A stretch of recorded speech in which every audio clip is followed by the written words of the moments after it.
દાહોદ જિલ્લામાં ખેડૂત આગેવાનોની અટકાયત કરવામાં આવી। જાલોદ તાલુકામાં દિલ્હી મુંબઈ નેશનલ કોરિડોર હાઈવેની કામગીરી ચાલી રહી છે। 14 ગામોના ખેડૂતોએ પોતાની માંગને લઈને વિરોધ દર્શાવ્યો। ખેડૂતોની 17માંથી 16 માંગ સ્વીકારવામાં આવી। જો કે એક માંગ ન સ્વીકારાતા ખેડૂતોમાં રોષ છે।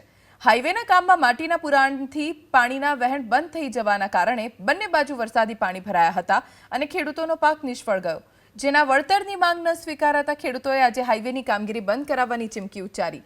આ ચીમકીને લઈને પોલીસ બંદોબસ્ત ગોઠવાયો। ખેડૂત આગેવાન મુકેશ ડાંગીની અટકાયત કર્યા બાદ લીંબડી પોલીસ સ્ટેશને લવાયા। અહીંયા સમજાવટ પછી મામલો થાળે પડ્યો।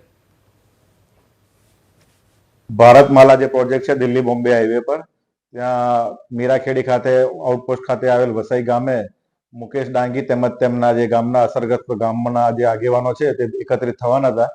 જે અનુસંધાને જે મુકેશ ડાંગી જે કાર્યકર્તા છે તેને પોલીસે બીપી એક્ટની જોગવાઈ મુજબ ડિટેન કરેલા છે।